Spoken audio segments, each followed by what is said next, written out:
good, okay. So thanks for doing the quiz. Right now, Mike Gorham's our guest speaker today. And feel free to grab a seat. Mike Gorham's our guest speaker today. He's a friend of Big Brothers Big Sisters. The Pittsburgh Power are a good community partner, a good friend of Big Brothers Big Sisters. Do we have any Power fans here besides Tim Ryan and I? Some potential fans? Yeah, okay. So the Pittsburgh Power, the Arena Football League team, just finished up their second season here in the Burgh. Mike runs the team. Last year they were the best managed team overall within all of the AFL, which is awesome. And the Pittsburgh Power, from a bbbs perspective, have allowed our bigs and littles to go on the field both years. When I talked to Lou Soltis, who's a long-term big with us, he keeps telling me that one of his favorite memories is when him and Duncan got to throw out do the coin flip at a game this last season. So we're very proud to have the Power as a partner for Big Brothers Big Sisters. And Mike is a former military man, still a reserve actually, in the military, a hero, a true hero. And we're glad to have him here, the general manager of the Pittsburgh Power. Let's give it up for Mike Gorham. And I'm going to grab a seat. Feel free to get comfortable. First of all, thank you for inviting me to this this event, the 3rd annual Get Fired Up event. It's a real honor to be chosen as a keynote speaker, and I really appreciate you thinking of me.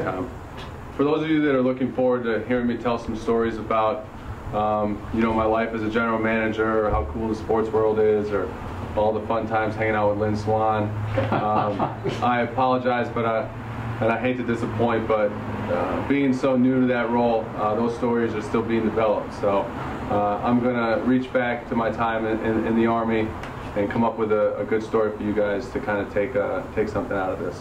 I joined the Army in 2002, and I became an infantry platoon leader in 2003.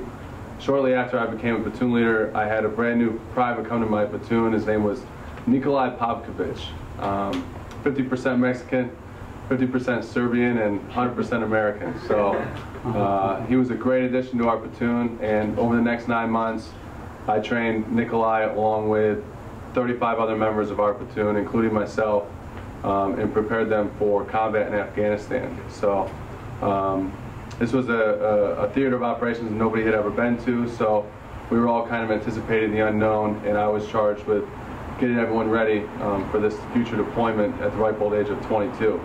Nick served as my radio telephone operator, and for those of you that don't understand, as a platoon leader in the infantry, your RTO, your radio telephone operator, is your eyes and ears to everything outside of the battle. So they serve as your line of communications for all support and all assistance anywhere throughout a battle.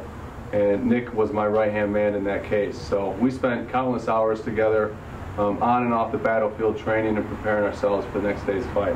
Nick looked up to me as a leader. I had a Ranger tab, and I had a nice shiny set of airborne wings, and he constantly asked me, what was Ranger school like, and what was airborne school like, and do you think that it's something that I could ever accomplish? And of course I knew that he definitely could, but I continued to encourage him to be the best soldier he could, and continue to strive to excel at everything he did. We got back from Afghanistan in 2004, and we parted ways, as the Army typically does with people, and we didn't see each other for another 4 years. Fast forward 4 years down the road in 2007, and I came across Nick as I was getting ready to change out my command. We had just both completed another deployment to Iraq. He was with the same infantry unit that I was with before, and I had just finished up a company command with an aviation unit. When I came across Nick the second time, he was now a staff sergeant promotable in the Special Forces. For those of you that aren't familiar with the Army, Special Forces is the highest, most elite group that you can get into in the military. Nick had not only met the expectations that I had set for him with Ranger School and Airborne School, but he had exceeded those and leapfrogged me as a professional, succeeding in both Air Assault School, Combat Diver, and obviously Special Forces training. So in that particular case, the student had become the teacher. Every time I come across Nick, which has been 3 or 4 times since that day, I'm struck with such a great feeling of accomplishment, knowing that I was able to touch one individual's life as a mentor and as a leader, and know that it was a direct result of some of my leadership that he became the person he was that day. I have other stories like this that I could tell, other guys that I've mentored, and other people I've led, some of which even turned out for the best. Some of which not so much, but I won't tell those stories. But I also have stories of people that have touched my life as a mentor and as a leader. One guy that comes to mind is Stan Harris, my 10th grade chemistry teacher. Mr. Harris was my first introduction into, and kind of my first passion into science, which is what I ended up going on to college to study. He was more than just a teacher in chemistry. He also helped mentor me in some of my other studies. He mentored me in sports and in life in general. Mr. Harris always taught me that you always give 100% and you fail 100% of the times you don't try at something. So he's someone that I always kind of look back on when I want some sage advice. I'll always try and think of what Mr. Harris would have wanted. Another guy that stands out to me is James Moyes, my first company commander in the Army. Captain Moyes was the definition of a leader in the military.